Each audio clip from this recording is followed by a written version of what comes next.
Good morning. It's time for the Getzlow Report, the voice of the people. And now, here's your host, Doug Getzlow.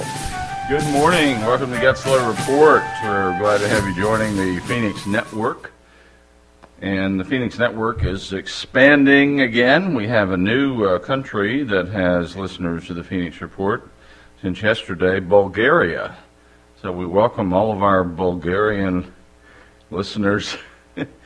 And we're going to go ahead and talk to some authors today. We've got a couple folks on that. I guess we're first going to talk to. We're going to talk to an author first, and then we're going to talk to a political activist who is an independent researcher and information technologist on the second part of the hour. But for the first part of the hour, we are going to be talking to Justine Theer. And Justine is the author. She's got several books out. The author of The Backwards Town and the Treasure Map. And she is the owner of Rosebud Publishing Company. And she's joining us this morning from Phoenix. Good morning, Justine. Welcome to the Getzlow Report. Good morning, and thank you for having me. Well, we're glad to have you up and at 'em so early in the morning out there in Phoenix. You guys just had an exciting primary, or I guess it wasn't really exciting. I guess it was just sort of happening, but we were sort of watching what was going on in Arizona from here in Florida. Let's talk a little bit about, and you're a native of Pennsylvania.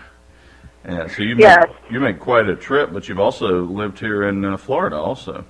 Where did you study here in Florida? I like to think of my younger years as my mom being a gypsy. She had us in Pennsylvania, North Carolina, Florida, back up to Pennsylvania again, and then the Army had me for a while.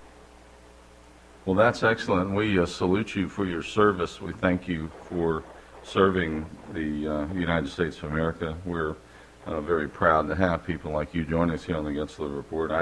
I did not serve, but we support all that have. We got 3 uncles, grandfather, father, the whole bit, but we salute you for your service in the United States Army. And then you went, a pretty fascinating background here. You went in the poultry business. So you were doing chickens for a while, and also goats, horses, cows. That sounds like what all of us that are in the rat race want to retire to. So what was that like? Well, actually, it was pretty interesting, especially since I named every single animal except for the chickens. So I had goats named Stinky to cows named Roosevelt and Eleanor. That was actually pretty interesting. Hard work, but I enjoyed it. I didn't care for the chickens as much because you got, the pens and everything else. That was more my ex-husband's thing. Mm-hmm. The goats and stuff, that was me. That's what I liked. All right. Well, that's quite a background. And then you also you helped build a school. Tell us about that. I mean, I thought public schools just sort of grew up. You watered them and they grew. Tell us a little bit about that. Well, there was a local judge who was trying to get an elementary school on the side of the county that we were living in, and everybody, thought he was, this is just a dream of his. Well, the school had a bond going on that they wanted to build a high school. So we wanted them to put a high school and an elementary school on the bond. So we sat there and we basically forced the bond to fail so they can revisit it and build an elementary school. And there's an elementary school now in Kettner, Texas, where a lot of people thought it would never happen. I think that's great. And you got a judge involved, actually did some hard labor there, it sounds like, helped get the thing done, and then you went to work helping him as a ranch hand. I guess the judge owned the ranch, huh? Cutting hay. Yeah, I cut hay, and let me tell you, there's nothing like driving a John Deere tractor. This is an incredible life journey you had, and we're just only going to be able to touch on just a brief bit of it here. Also a volunteer firefighter. Did you put out any fires? Yeah, actually, I did a lot of the grass fires. I didn't care for the structure fires as much because I didn't like putting a mask on. But a lot of that, because, Lampasas, Texas is farmland and stuff, so it was a lot of grass fires and stuff like that. So I did that for a short period of time, and then just went my separate ways and stuff. Right. And you're, let's see, you've got daughter Rose, and you're married also married to a soldier or former soldier? No, we're not married. Married? Okay. It's just me and my daughter Rose right now. You might actually hear her in the background. 18 months, and the joy of my life, to be honest with you. Well, that is great. And then you wrote, you went ahead and moved to Phoenix, and you're still in school at Phoenix? You're wrapping up a degree with the University of Phoenix? Yeah. I'm wrapping up one degree and starting the next one right afterwards. So congratulations. I like to call myself a professional student. Well, and you're doing it right. You're just going right into it. I thought about doing that too, and I thought, well, I'll work a little bit, and that was 40 years ago now, so I haven't gone back. But both my parents got their masters, and my mother went on to get her doctorate. So I salute you for that, because living with parents that did it, with kids at home, it was sort of fun watching, papers fly across the room sometimes.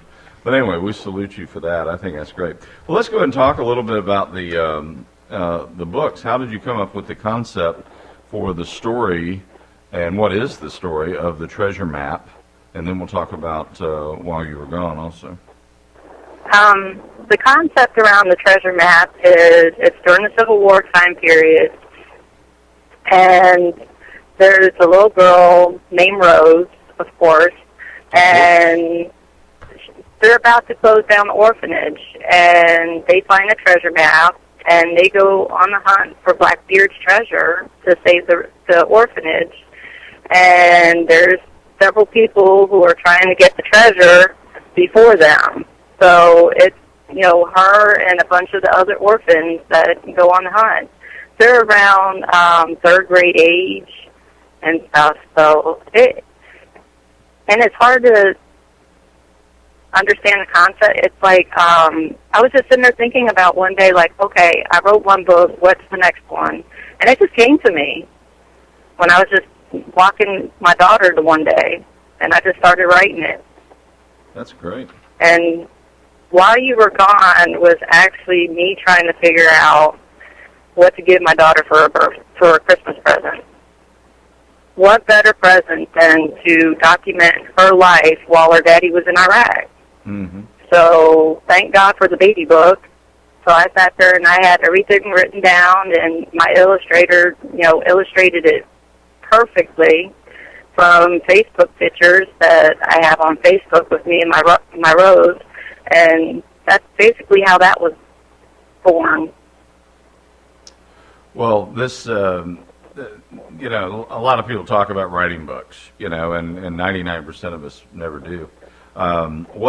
What made you decide to, you said like one came to you while you were thinking about the other one. The concepts just sort of came to you like a dream, or did something trigger the thought of While You Were Gone? Obviously, Rose was the central catalyst there. What was the catalyst for the treasure map? That sounds like an exciting. It sounds like sort of a national treasure type a book for kids. Well, actually, I had started thinking about that book while I was still in Texas, but it didn't actually start forming into a book until I got to Phoenix. And I'll start thinking about the characters and, what the characters will look like. And I did some research on, the Civil War time period. And, we take for granted that lights have always been there. And, I had to make sure that it's not a real story, but I had to make sure some things were real on it. So I did some research on it, but it's just like a daydream. One day it just popped up and I went with it. Well, that sounds great if that's the process. I've often wondered, because we do a lot of authors, interview a lot of authors.